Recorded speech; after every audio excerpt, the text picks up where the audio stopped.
Good morning, everyone. Welcome to the first live trading session of the week. Let me just put the risk warning up before we get started. Just a reminder, actually, before I click over to that. If you do want any markets looking at during these, please use the chat on the right-hand side of the YouTube screen if you're watching this live. And I'm more than happy to sort of jump around and look on other markets. So we do these 3 times a week. We do Monday, Wednesday and Friday, normally at 10 o'clock. I think it has proved maybe a bit popular doing these early, because even if you can't make it at 10, you've got the whole day to watch the recording. Let's just leave the risk warning up. I think it's going to be an interesting week this week. I think it's Easter holidays in the UK. I don't know if it is at other parts of the world, so maybe volumes might be down a bit, but I think enough interesting stuff happened on Friday to make this potentially another interesting week. We're going to start off with oil today, because that has, again in the overnight market as well, pushed higher still. Currencies it feels like they were a little dull last week, the euro and the pound. Maybe that will change this week. I still think the euro is an interesting market. Stock market's pushed out to fresh highs, of course, and Bitcoin woke up. So we'll take a look at all of these as we're going through. Just a quick reminder of this promotion we're doing at the moment. If you don't have an account, and if you go to Capital.com/David, open a real money account. We're doing one-on-one 30-minute training sessions with me via Skype. So we'll do that. Someone's just saying the Welsh holidays don't start till next week. Okay, fair enough. But so maybe I think it could be a quiet few weeks around Easter anyway in terms of volume. But I think there's enough out there to keep markets volatile. Let's get started. I'm going to start with the price of oil because it's on new highs again for the year so far. Let's just bring that up. There was a good trade last week on oil. I missed it, but I'll go through the reasons for it. I mean, clearly, this trend. Let's flip it over to a daily chart. Hold on a second. Let's put that up. There we go. So that was the move last week on oil. This big blue candle here, that was the move on Friday. We'll take a look at the short term in a bit more detail. And it closed Friday at about 63.20. It pushed about 10 cents higher overnight. So it's still a little bit higher than where it closed on Friday. Really bullish market. It's up. That's up nearly 50%. It is pretty much 50%, isn't it? The lows from Christmas Eve, $42.33. Today, it's $63.34. So not far off a 50% rally in oil in less than 4 months, which is quite incredible, really. And the strength continues. What can you say? You know, from a trading point of view, you definitely want to be a buyer of this market. As I always say, look at this though. Look at the big mistake plenty of people make when trading. We have this market sentiment window here. You can see this shows which way our clients positioned. So this is a market that's gone up 50% in the last 4 months. Went up on Friday. 51% are short. Okay, so we do have this problem as human beings of going with the trend. But there we go. That's where we are for the oil price. Not surprising, the market's overbought, but we've been saying this all the way along. This is a 10-day RSI I've got down here. We'll have a look at actually, if you do have an account, drop me an email. I'll put my email address up at the end on that question that's come up on YouTube, and I'm sure we can sort something out. So this market has been overbought, going overbought since Jan, again in Jan, again in Feb, and in March, and so far in April. And it shows you, I think, I can be quite dismissive of these oscillators because I think plenty of people come into trading thinking there's a holy grail in there. I know I wasted enough time when I first started doing it. They do have their place, but I think in a strong trending market like this, they can discourage you from going with the trends.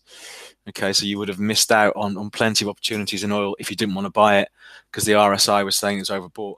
Next big levels to look at, I think $65 a barrel as maybe something of a psychological level in oil. It did trade above 64 in November. After that, 68, the highs from whenever it is, late October.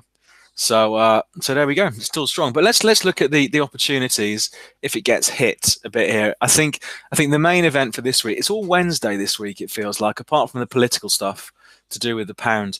Wednesday night is probably the main event of the week. That's US, the minutes from the last US central bank meeting from the Federal Reserve. Let me show you the trade I missed last week in oil. I don't know why I didn't took it. I think I must have been somewhere else. But we'd seen it for was it last week? Or maybe it was the, no, hang on, it was here. What am I talking about? Let me zoom in.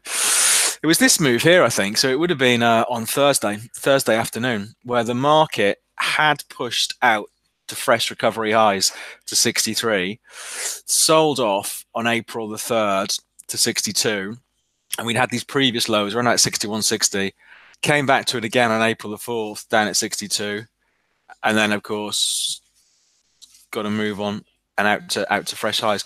So I think going into this week for short-term traders, some really obvious levels to watch. I think of these lows from last week. Let's call it 61.50. So just under a couple of dollars below where we are now. So 61.50, I think, is the first level of support. So basically, I look at these support levels and think, well, if I was a buyer now, where do I want my stop? And the closest I would want my stop is the other side of 61.50. So if we see the market under a bit of pressure, down to maybe the low 62s, be looking for strength to come back in. After that, we've got various pockets left a bit further out. Maybe 60 ends up being a psychological level, 59.50 down here. But I do think the momentum in this market is so strong. Any weakness at the moment, at least, just seems to be jumped on all over by the buyers. This fear of missing out is really driving oil. So it has been an incredible run. I was saying a few weeks ago, I thought 60 will be a problem. It was a problem for a bit, but I think, end of March, beginning of this month, we have decisively broken through that 60 level and just extended that recovery. So for oil, looking for the buying opportunities, I think, in that one. While we're on commodities, let's take a look at gold as usual. I think gold started moving last night. I was looking at it on the Asian Open because, of course, 24-hour markets, lots of these markets are 24 hours now. They start trading around about 11 o'clock on a Sunday night UK time. So if you've got nothing better to do, you've finished watching telly, you're trying to figure out what's going on in line of duty. That won't mean anything to non-UK viewers. And at 11 o'clock, you can have a look at the markets. So we did see gold push a bit higher. So I think it's been a bit of a lackluster performance over the last couple of weeks for gold. But these levels we keep talking about, the lows for the year, 12.75, continue to hold on gold. So we had that run off these lows in early March up to 13.20. The market has come under some pressure on a resurgence from the dollar. In late March, we've come back to about 12.80 last week, these old lows, and it's holding. So for me, 12.70, just flip it over to an hourly, 12.75 to 12.75 are the lows for the year, of course. 12.75 back here, 12.80, big support for gold. So this week, I'll be looking to see if it can pick up some momentum. I think if it can move above 1300, maybe there's some stops there from people who've sold short that'll get triggered, and we'll see a bit of a move. But for me, I'm long gold, so looking to see if it can build a recovery again off these levels, and only really, I think, changing my view anyway, if we see these lows for the year lost. If gold starts trading through 12.75 an ounce, it does look like we've had a major turnaround in sentiment. So let's see what happens. So looking to see if it can get a bit of a move on upwards this week, gold. Let's look at Bitcoin as it's sitting there in my face. I hate the cryptocurrencies normally. I think, it was a really interesting time in late, when it was the second half of 2017. And then, of course, last year was interesting because the bubble just collapsed. I think the problem I have with cryptos is maybe the stuff I read on Twitter, that there is almost a cult. You can't. It's difficult to have a sensible conversation about these markets because there really is the crypto faithful, who are not going to get out of Bitcoin until it touches 1 million. But if we look at this as a normal market, which I think is the best way of looking at it, it's a really interesting week last week. The cryptocurrencies, Bitcoin, had been pretty dull, for a while. It's just been drifting lower. We'd have a sudden move, drift, sudden move, but definitely weak. That weakness that we saw after the peak in 2017, late December 2017, continued for all of last year. But it is interesting what's happened over the last week. We had that sudden move last Tuesday where it moved about 20% in a couple of hours, and it's just trying to squirm its way higher. As ever for me, what's going to be interesting is if it starts flipping the other way. Where do we see the buyers come back in? Because I think we have broken the big levels. We broke the old resistance at about 4,500, let's say 4.2 to 4.5 on Bitcoin, that had really stopped any progress, on the upside. So I would like to be a buyer of Bitcoin now. There you go, I've said it.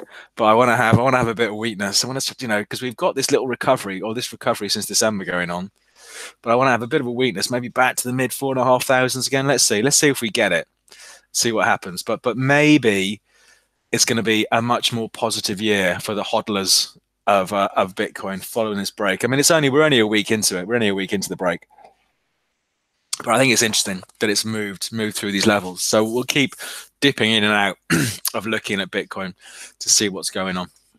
Okay, so that's Bitcoin. Let's do the other markets that were moving. I don't know if you were there on Friday. Sorry, we did our non-farm payrolls webinar thing, live stream, and the payrolls on Friday came in better than expected. I think the market was expecting about 180,000 jobs to be added. The number ended up being 196,000 in the end. We saw a sharp move in the Dow, and basically the net result, US indices hit fresh recovery highs on Friday. I think I said I was long the S&P coming into it anyway, so I was quite glad. I'm still in it at the moment. I've trailed a stop up. But this is another market like oil, again, where I think there's a 50-50 split between buyers and sellers. But look at that trend. If you've been attending these things for a while, I've been saying all year, well, not all year, but for the last few months, the trend is definitely up. It's not rocket science that if I'm looking to trade this market, what does probability favor? Well, it favors me going with the overall momentum in the market. Look how hard it would have been to make money trying to sell short. I'm not saying you wouldn't have made money selling short, but if you're going with the trend, it forgives a lot of mistakes, even if your timing is a bit off, because there's so much momentum in this market. It would have saved your skin a few times, even sloppy entries. So here, this is where we are on the S&P. We'll look at the Dow and the DAX and the FTSE in a minute, but we are within spitting distance, 50 points or so of the all-time highs set from last year. Still looks really strong. Let's take a look at things in a bit more depth. For me, there wasn't an opportunity really to buy in on Friday. This was Friday. This was Friday's move from after the payrolls, and the market pretty much just went up and then went sideways into the close. So I think coming into today, the obvious levels I'll be looking at, the lows from last week, maybe on the S&P, about 28.68, that sort of area. Hit it on, when was that? I think that was Wednesday. Hit it again. Let's just zoom in. So hits it Wednesday, comes back to it pretty much within a couple of points on Thursday, and then we get the move higher. So yeah, it'd be interesting to see if it comes under some weakness. But for me, you got, for these US indices, still got to be a buyer. Let's take a look at the Dow. Let's have a look at that one. Let's have a look at the daily picture first of all. So last week, finally clears, I think, that last bit of resistance. Okay, we're only a couple of days past it, but that resistance, about 26,300, which is a level we've been talking about for a while, 26,000 to 26,300 on the Dow. The all-time highs for the Dow up around about 27,000, near enough, from early October. Again, if we were trading solely off the RSI, would have probably kept you out of a lot of trades because it has been pretty overbought. And again, last week, tipped into being overbought, but that trend is still strong. So again, the approach for me for this week would be looking to buy at any weakness, but let's look at the levels to watch. So like the S&P, I think if the first levels to watch will be Wednesday, Thursday lows. So the lows from Thursday, about 26,130. The lows from Wednesday, 26,120. There we go. So I think if we did see the market, drop off 150 points this afternoon, watch to see how it performs down here. And of course, if these levels break, we've got lots more support a lot lower down. So still, I'm not saying it's going to go up every day, but still looking at weakness to be a buying opportunity. Someone's asked for the Nasdaq, so let's jump on that while we're doing that. Then we'll move to the European markets. Then we'll wrap things up by looking at the euro and the pound. The euro is really interesting at the moment, so we'll look at that. Right, here's the Nasdaq. So the Nasdaq, the tech focused, similar sort of shapes. Obviously, this massive recovery now since December. We're within spitting distance of all-time highs at 7,700. So it looks like we're less than a couple of hundred points away from that. So again, on the Nasdaq, I'm guessing what was the low? So the low, slightly different moves last week, but the low from Wednesday, around about 7,500 on the Nasdaq, I'd suggest is the first level to watch.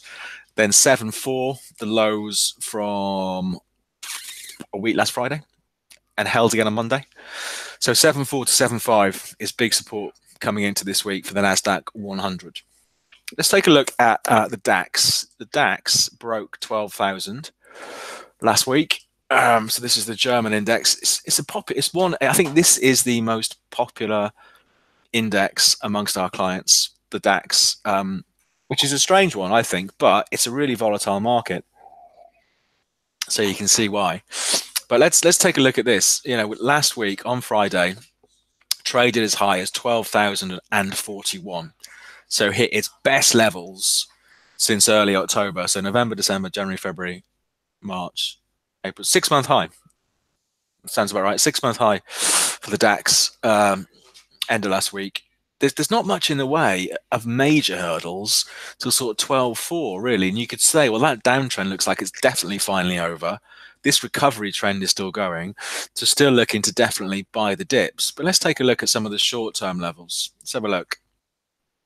So there's our hourly chart. I'm going to flip this over to a 10-minute chart. We'll look a bit shorter term. But, a big move over the last couple of weeks from 11.3 to 12,000. A really big move in the DAX. Let's just take a look at the short-term stuff, because I'm sure I thought this morning was interesting, right? Because not massively interesting, but this was Friday. This was Friday's movements, blah, blah, blah, blah, blah. The low was 11,980, moved as high as 12,030 late in the afternoon. And this morning, it's really gapped lower. So we gapped lower, gapped through Friday's low. But maybe it's overshot it. So I think maybe if you wanted a trading idea for today, maybe the DAX has overshot to the downside in the short term. Okay, so we've seen the market trade as low as 11,950. It's had a few goes down here, and it's coming down here now. So I think the next few hours, if you've got nothing better to do, 11,950 on the DAX could be a level to watch. And after that, I think the big support from the 4th of April, 11,920. So I think it's interesting that for a really sort of short term trade, watch 11,920 to 11,950 on the DAX. So for me, let's say it slipped down to 11,950. It'd be interesting for me to think about buying it with a stop underneath the April the 3rd low, whenever that was. Is that last Wednesday's low? 11,920. So I'm gonna watch that the next couple of hours, and let's see. We'll come back to it on. Oh, it's really selling off. We'll come back to it. But clearly, from the medium term perspective, it's a market that is still strong. Still looking for buyers on dips, really. How can we play the US enterprise software stocks? I've never heard them called that before. We'll have a look at those when we finish looking at all these other markets. And the FTSE. So finally, the FTSE 100. FTSE. Let's bring that one up. Daily chart on the FTSE. Okay, so again, all these indices, we tend to follow the US, obviously. So dragged higher by the US last week, hit its best levels since October the 5th. So again, that's a 6-month high, isn't it? Last week on the FTSE, the recovery is still going strong. Bigger support left from sort of 7,050 through to 7,150. Pretty overbought. The FTSE is always an odd one, of course, because at the moment, if you get pound strength, you will see the FTSE under pressure. And with the pound at the moment, it's all over the place because of Brexit. But so the FTSE, the short-term levels to watch, Friday's lows. April the 5th was Friday, wasn't it? Yeah, Friday's lows, 7,400 on Friday. After that, quite a big level. Sort of 73.70 to 73.80. So lots of potential support on the FTSE. And again, a great trend over the last couple of weeks. And the market's moved 300 points plus since that trend started going. And finally, we'll look at a couple of other markets. I think the euro is interesting, so I'm going to cover the euro last to try and keep people hanging on. And then we'll get into the questions. So if you've got any stuff you want looking at, just fire the questions in and let's get going. Pounds. I think like a lot of people, I've switched off whatever's going on with Brexit. But I think later this week, we do have a discussion with Brussels. Is it Wednesday or Thursday this week? So the Brexit rhetoric starts to pick up again. Pound against the dollar has been pretty sideways, though. You know, we've been really sticking to these levels we've been talking about for a while now. On the downside, 29.60. On the upside, 134. On Friday, it came down again. Was this on the payrolls? No, this was just late in the day. On Friday, traded below 130. And it bounced back about 50, 60 points. And those are the levels that I think because nobody has got a clue what's going on, we're just, the volatility has dropped off, I think, compared to what it had been. And we're just banging around these levels. So I just think it's just, I think there are better markets to trade at the moment. But 129.50 has been the floor for the pound against the dollar. If it breaks that, you'd think there are a lot of stop losses below there. If it breaks that, it looks like it's going to go to 128. But for now, I'd still be tempted to be a buyer on any weakness back to 130. Let's talk about the euro because I think it's more interesting. So euro US dollar. What I think is interesting here is the big picture. So I bought the euro last week, so I'm still in that, and I pretty much bought it. When did I buy it? 127, so 5 points below where we are now. But here's the daily chart. Here's the daily chart on euro dollar.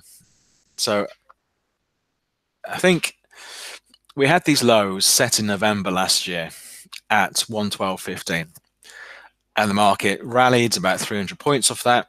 Then in March, broke those old lows after holding above them here, broke them. But we didn't get any follow through. And we're always getting this on the euro. It breaks a big level, but doesn't follow through. Turned around, and again, we get a rally, 250-point rally. I think what was interesting for me last week, was it last week? Yeah, the 2nd of April, came back down again to these old lows, and it's held. So for me, and I'm not saying that my view is the right view, but for me, if I want to be a buyer of euro US dollar, I've got a really obvious place to put my stop. The other side of those lows from March, which are also the lows for the year, which is also a 20-month low. So let's see. So 111.75 is the big support. Pretty over. It has been oversold back here on the RSI. Didn't quite get to oversold this time. Let's take a look on the hourlies. It has been a little bit dull, but my view is that really this downtrend is over. The market, although 112.50 is still being a problem, we really need to move through 112.50, I think, to try and build some momentum in euro US dollar. And that's an obvious place for the stop. So that's it, really. So maybe it'll wake up a bit this week, but I think the big event for FX markets is Wednesday night, the Fed minutes from the last interest rate setting meeting. So I think that's 7 o'clock UK time. So let's see. But I think the euro is interesting because it's on this big level. It's broken out of this trend, but it's not exactly running away with itself at the moment. So to wrap things up there, before we get into the requests, oil, clearly a market to watch because it has been just so strong again. Stock market indices, and maybe the opportunity there is if these markets start coming under pressure. That DAX one is interesting because we have seen 11,950 hold this morning, was it? I can't even remember. 11,950 hold this morning, and it's holding again so far. So interesting for short-term levels to watch there. But really looking for any major sell-off in these indices this week to be waiting for the buyers to come back in, really. And Bitcoin, because it looks like it's waking up. Right, let's do the questions. Hold on a sec. Cable, we did that. Tesla. Yeah, Tesla's interesting, isn't it? Did you see at the weekend that, I don't know how much impact it'll have on the price, but Fiat, is it Fiat Chrysler, are coupling up or whatever it is with Tesla in Europe for emissions to bring down their overall emissions. So I'm not sure if there's any financial benefit to Tesla, but that was some news over the weekend. I think all these car companies clearly need to lower their emissions. So, I mean, Tesla seems an obvious one, doesn't it, to couple up with? I think Fiat is struggling to beat or meet emission standards. So it's going to average them out with Tesla. Right. But who cares about that? So here's the chart. Like we were saying when we looked at it last week, $240 a share has been the floor for Tesla. And I was saying on Friday, before the market opened, the aggressive trade is to be a buyer down here. Whenever we've seen Tesla knocked back, it's not exactly gone anywhere. If you bought Tesla 2 years ago, you're pretty much flat. Yeah, if you bought it Feb 2017, that's where the price is now. But we have seen 260 being a floor. So there are, I think it's really a repeat of what I said last week. The aggressive trade is you're a buyer at 275, whatever it is, with a stop under the low for last week or the low here for March, or a wider stop below 240. So for me, this is really the big level. The big level, So whenever we've seen it down here, we have seen it bounce back. At the moment, it is doing that. So for me, until 240 breaks, I'd still be looking to buy into weakness. And I think if 240 does break, I think the risk is of a real bigger sell-off. I think there are plenty, there's Tesla gets a lot of coverage, because it has clearly pioneered in that sector. There is so much hype around it because of Elon Musk, very charismatic sort of leader of the company. So there's always a lot of press. And there's a lot of people always arguing about how it's overvalued or how it's going to go to the moon. It's a bit like Bitcoin, I think, in some extent, where it has a real cult on both sides. But I think 240, if we saw it break below 240, even some of the most committed would start to think, well, actually, maybe the boom's over. It's going to be interesting, particularly when someone's just mentioned VW and when VW, BMW, Ford, all that lot get really geared up for electric vehicles. It'd be interesting to see what impact it has on Tesla. But anyway, at the moment, 240 is being a floor. I still rather be a buyer than a seller. If 240 breaks, things could get interesting. Let's see. Netflix. So we've not looked at those for a while. There was another great trend last year. Like a lot of these tech stocks, the trend changed. What's it done since? I'm sure it's bounced back. Here we go.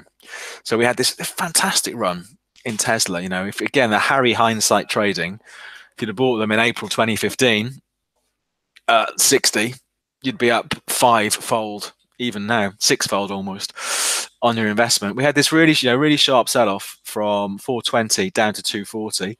I would not have held to that. See the share price almost halve.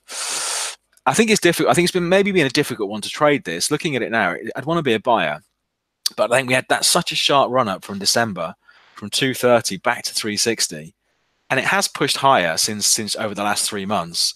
But definitely it's slackened off. So for me, I'd still want to be probably a buyer rather than a seller. The problem is, I think you've got an obvious problem there at 380, 390, all-time highs at 425, and where does your stop go? The closest I would want my stop is underneath the March lows.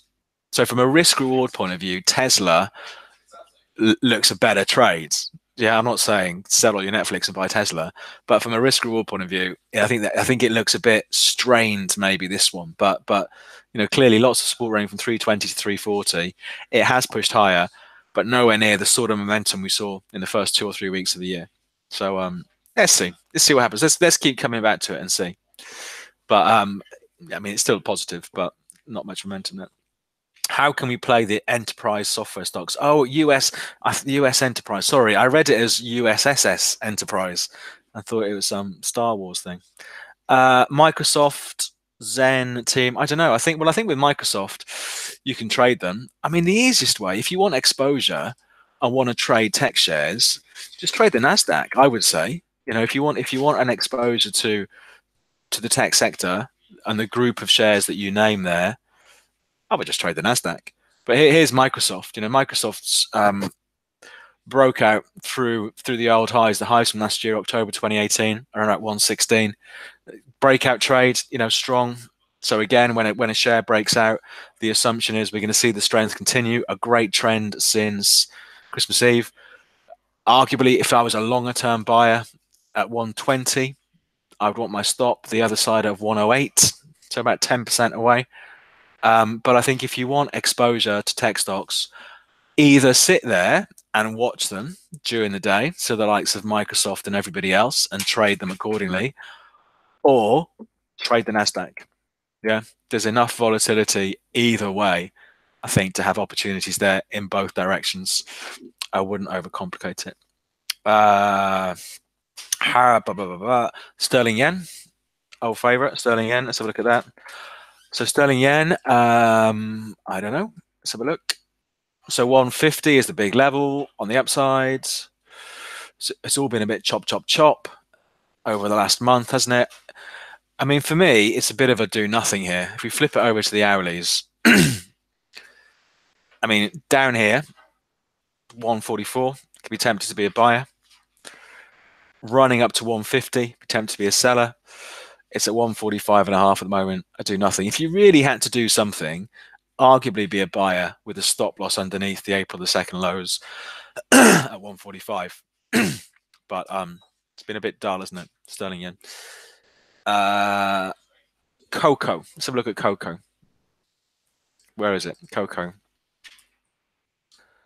US cocoa spot. Wow, look at that. That's because of Easter, that is. That's because everyone's buying chocolate to make Easter eggs for Easter. That's why cocoa is going up. It's a seasonal thing. I don't have a clue what I'm talking about when it comes to cocoa. It's interesting, isn't it? It's a really interesting move. So this year, the cocoa price has gone. Actually, let me just make this a daily. I'm still looking at an hourly. Oh, this is interesting, actually. So the market's gone. The market's gone from March 2120 to 2400. So a 10%-ish move. It's interesting up here. It's a market I never look at. But if you really wanted to be a seller of cocoa, could be a seller. You know, up here we are bumping up near resistance where it can't get through 2400. So I think cocoa is an interesting one up here. Not that I ever look at it, but we're back to an area where over the last 8 months, the market has decided that cocoa is too expensive. So let's see. Let's see. I mean, it's still strong. Maybe you wait for a bit of weakness. If you're looking at the RSI, overbought, pretty overbought on the RSI. So yeah, if it's going to run out of steam anywhere, this is the place. If we see a sustained move to 2400, we've got a break it on our hands. Let's come back to that. Let's come back to it later in the week. If whoever asked about that one can ask again later in the week. If you're around, we'll have a look at it and see how it's doing around that 2400 level. Do you trade shares? I don't trade them so much. I do sort of invest in them. How do you spot trending shares? I think it depends, really. I mean, it depends what you're looking for. I think if you're trading the S&P 500, for example, you know, there's 500 shares in there, unsurprisingly, and I think there's third-party software out there. I use SharePad. I've got no commercial affiliation with them. UK company. I think it's about 15 quid a month, and you can sort of data mine the stuff. So you can say, right, show me all the shares that hit 1-year highs last week. So I do that for sort of medium-term stuff for investments. So I thought, or you can just sit there, depending on how much time you've got on your hands, you can just sit there and scroll through, you know, because if you're looking for a trend, you probably only need to look at the chart for five seconds. You can do 12 charts a minute. So you could go through, I mean, it's maybe a bit much to expect to go through the whole S&P in an hour. But I suppose if you had, you know, a couple of hours free, I used to do it on a weekend, you know, sit down there and scroll through all these charts and see what looked interesting for the week ahead. So I'm still a big fan of eyeballing stuff, but, you know, with software, you can data mine if you're looking at a wide cross section of shares to try and find what's interesting. And that's it, really. No more questions. I think that's it, isn't it? So we're going to wrap. Oh, someone's asked BMW and VW car manufacturers are being hit with a fine by the EU over emissions. Would it hit share prices this week? Let's have a look. I guess that the VW fines were pretty much expected. Who knows? With the car industry, you never know, do you? Let's have a look. Let's have a look at VW.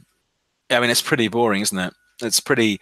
I mean, that when did the emissions scandal break? It was a few years back. That's the emissions scandal, isn't it? Back in 2015, where the shares go from 240 down to 100 euros a share, and there's the share price over the last 6 months. It's just dull, isn't it? The VW share price is around about 149 a share. BMW had a profit warning the other week. Let's have a look at, or a little bit of a cautious outlook, whatever it was. Let's look at BMW. I mean, 60. Yeah, that was. I think we were looking at it on this, weren't we? So we did see it come under a bit of pressure. I mean, the share price of BMW has been sliding for over a year now. They just look. Volkswagen looks dull. BMW still looks a bit under pressure. So it looks like no major reaction to those fines. Okay, that's it. I think I've done all the questions, haven't I? So let's wrap things up there. So we'll do this all again on Wednesday. Like I say, DAX short term, see if those levels hold. Oil for the rest of this week because it's so strong. US stocks because they're so strong as well, or stock markets in general. And the euro from a more medium term, is it finally turning the corner point of view? Let's see what happens. But thanks for coming along today. We'll do this all again on Wednesday at 10 o'clock in the morning. Have a look at the other stuff on our YouTube channel. There's a video I put up last week which answers, I think, a common question. How much money do you need to start trading forex? Because I don't think you need an awful lot of money, but if you're trading with not an awful lot of money, you need to make sure your risk management is all sorted out. So I'm just trying to find the video here. Here we go. So we put it up this week. It's this one here.